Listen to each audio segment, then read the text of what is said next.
Hello all. Today we are going to learn about time, different formulas of time and distance, and we will see different applications of time and distance in solving different numerical problems. So let us start. So time and distance problems are generally relationship among these three variables, that is time, distance and speed. Okay, so let us define one by one.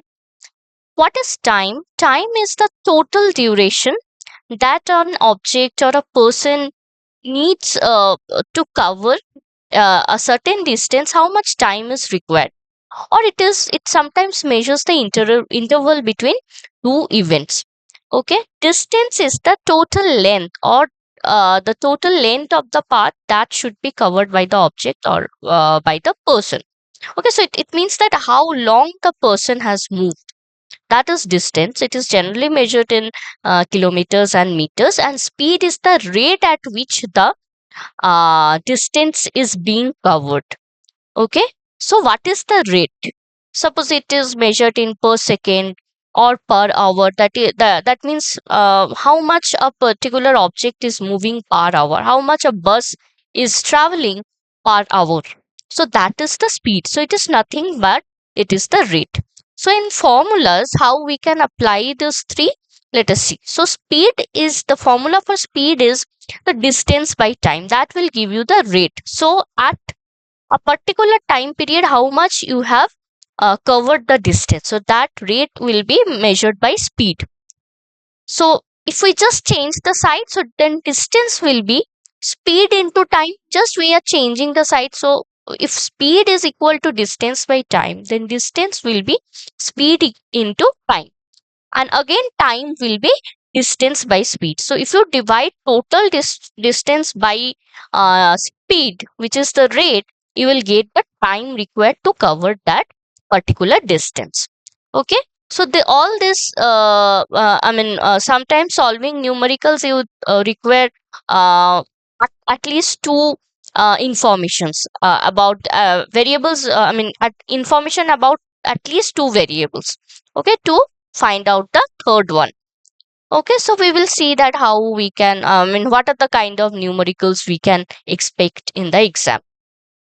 Coming to the measurement, it as I mentioned that distance sometime measured in kilometers as well as meters, but you should know the conversion rates, or conversion measurement. Like you should know that 1 kilometer is 1,000 meters, because sometimes problems can be in kilometers, sometimes problem can be in meters.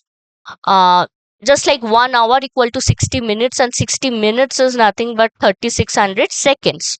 Okay, so you need to know that this conversion. And suppose in case of speed, you need to convert the speed from kilometer per hour to meter per second. In that case, you have to divide it by 1000 by 3600, that is 3600.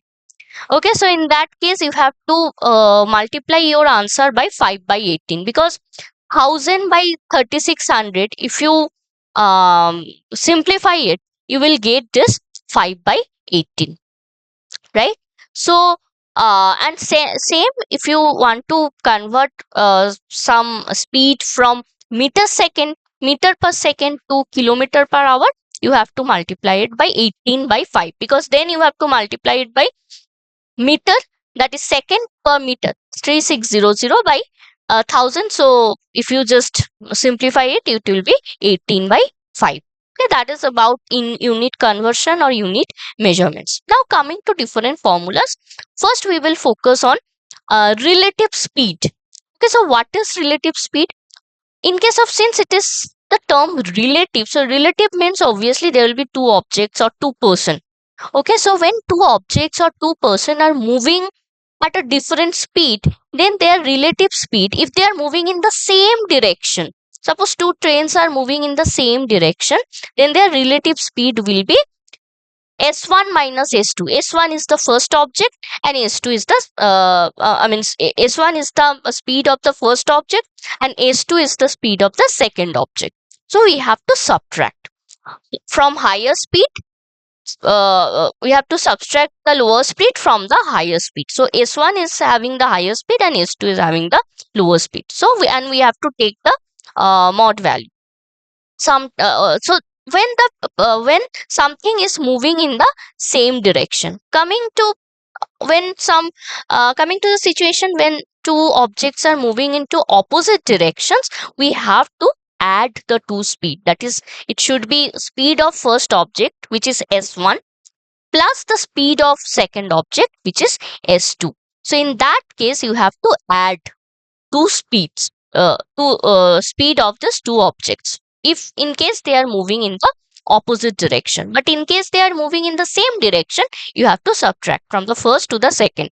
Okay, and if you are getting negative, sometimes you can subtract it from just from the first to the second, and for the second the speed is higher and you will get a negative speed, then you have to take mod value. Mod value means you are just making it positive, right?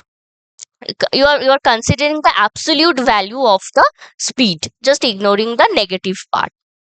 So this is how you have to calculate the relative speed. An example is given here. If two trains are moving in the same direction, one is at 60 kilometer per hour and another is at 40 kilometer per hour, since they are moving in the same direction, so we have to apply this formula, that is s1 minus s2. We have to subtract since they are moving in the same direction. So it will be 20 kilometer per hour. 60 minus 40, it will be 20 kilometer per hour. And if they move in the opposite direction, you have to add it. It will be 60 plus 40, which is 100 kilometer per hour. So this is the story about relative speed. Coming to average speed, suppose a person travels equal distance. Suppose the person is going to office and at a certain speed, and coming from office to home at a certain speed. Okay, so suppose the person is going to office at the speed s1, and coming back from office to home as it's s2. So now we want to know what is the average speed. Okay, so it is nothing but we have to multiply both the speed with 2 divided by s1 plus s2. So that is the formula of average speed. Okay, so it is just the formula of arithmetic mean, which we have already discussed in our previous session. So for finding out average speed, you have to first multiply it into 2. Okay, because they are, I mean, covering the equal distance. That's why we are twice. They are covering the same distance twice. So you have to multiply it by 2 and then s1 minus s2, the speed, the rate at which they are covering, plus the total speed. Okay, how much speed? What is the total speed? Okay, so for example, a student travels to school at 20 kilometer per hour and returns at 30 kilometer per hour. So he is traveling same distance every day. So what will be the average speed? Obviously 2 into s1. If s1 is 20 and if s2 is 30, so 2 into 20 into 30 by the summation of the speeds, that is 20 by 30, which is 1200 by 50 equal to 24 kilometer per hour. Okay, so in this case, you have, in finding out average speed, you have to always remember that the person or the object is traveling the same distance, equal distance. Okay, in both the way. Okay, now moving to meeting point problem. Suppose two objects move towards each other from opposite ends. Then what will be the time required to meet? Okay, suppose just let me just suppose this is an object and also this is an object. So they are moving from the opposite direction. So it is moving from this side to this side, left to right, and this point is moving from right to left. So they are moving opposite direction and they are moving towards each other. You can see they are moving towards each other. So how much time it will take so that they can meet? Okay, so for this, the formula is distance between them. First, you have to find out what is the preliminary distance when they just started. So what is the preliminary distance? So this is the preliminary distance between them. So the distance, okay, traveled by their relative speed. Okay, since they are moving from the opposite direction, so we will always add, in such cases, we will always add the relative speed. We will always add their speed.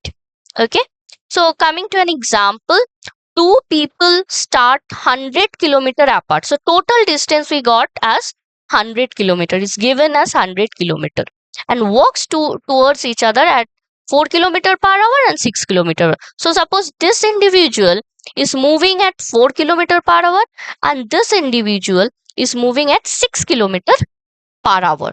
Okay, so then what will be there? First we have to find out the relative speed. Okay, the denominator. So relative speed we have to add. Why? Because since they are moving from opposite direction, so we have to add their relative speed, which is 10 kilometer per hour. Okay, and what is the distance between them? Distance is 100, so it is obviously nothing but 100 by the relative speed, which is 10. So 100 by 10 will give you 10 hours. Okay, so this is the meeting point problem. Next, just let us see the application of time and distance in different types of problems. So first types of problem in case of time and distance is problems on train. Okay, so sometimes two trains can, sometimes you can get problems related to two trains or a train passing a specific point, or trains passing a platform. Okay, so let us see what will be the different scenarios. So first scenario is train passing a pole or a standing man. So the train is generally suppose this long and a man is standing here. Okay, so how much time man is standing here? So how much time it will take for the train to, suppose the train is coming from this side. Okay, so how much time it will time will be taken by the train to cover, to cross this man, or to cross this tree, or to cross this pole.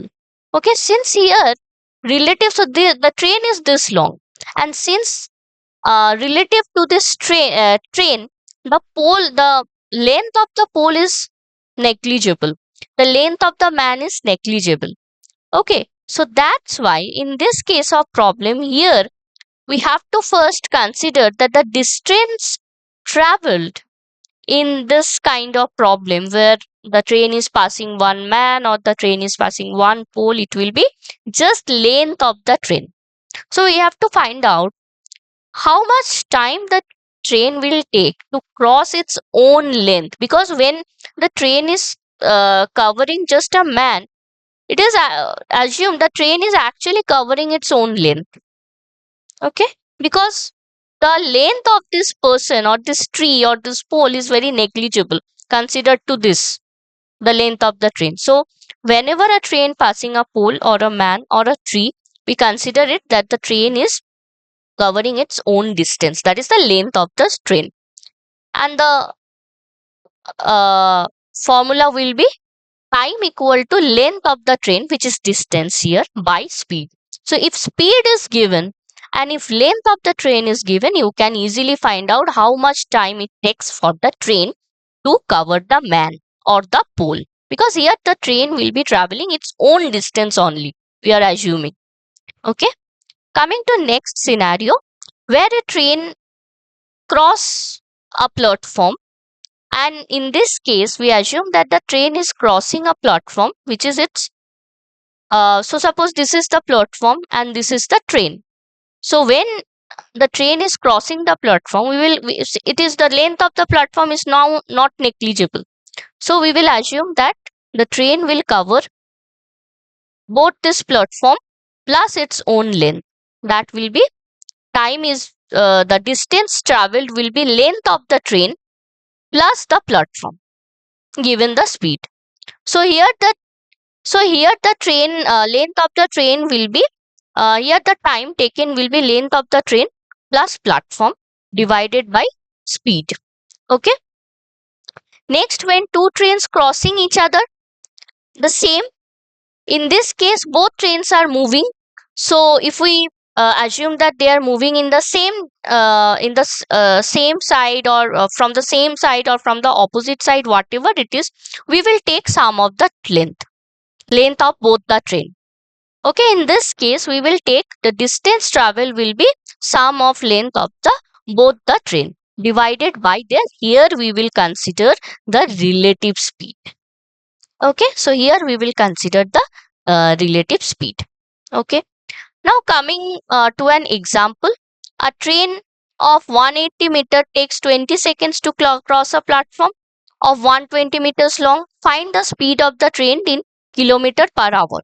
So here we have to consider length of the train and length of the platform, right? So 180 plus 120 plus 300 meters. So total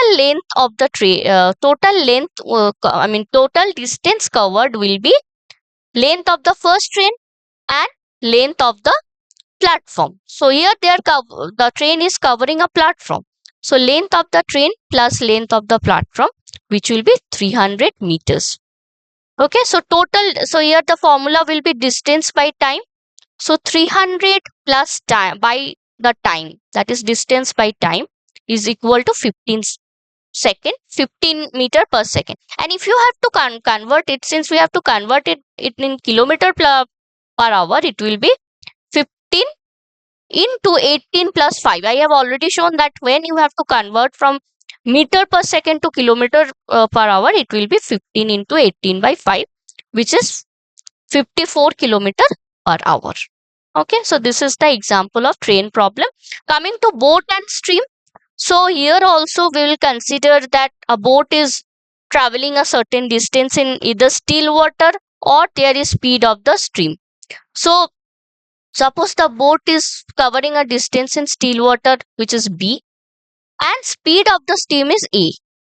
So in case of, if the boat is traveling downstream, that is with the speed of the stream, downstream means the boat is traveling along with the speed of the stream, then the total speed of the boat will be B plus S, since it is traveling in the same speed. So the stream will actually help the boat to sail along. On the other hand, if the boat is traveling against the speed of the stream, the distance will be subtracted. Okay, the speed of the stream will be subtracted because the boat has to now travel against the stream, which will take longer time. Okay, so when the boat is traveling upstream, it has to take longer time. An example is given. If the speed of the boat is 10 km per hour and speed of the stream 2 km per hour, so downstream it will be, obviously we are adding 10 plus 2, which will be 12 km per hour. And in case of upstream, we have to subtract just like this. So it will be 10 minus 2, which will be 8 km per hour. Fine. So if the distance is 24 kilometer, then as we know that the time, for finding out time, we have to divide distance by the speed by the distance. So it will be 24 by 12 hours, that is 2 hours. Okay, and so downstream speed will be 20 kilometers. So we want to know what is the downstream speed. So it will be 20 kilometer per hour. And in case of upstream speed, it will be 10 minus 2, that is 8 kilometer per hour. Okay, so this much for today. We will in the next video lecture, we will see more such applications of train problems and boat and stream problems. Okay, thank you very much.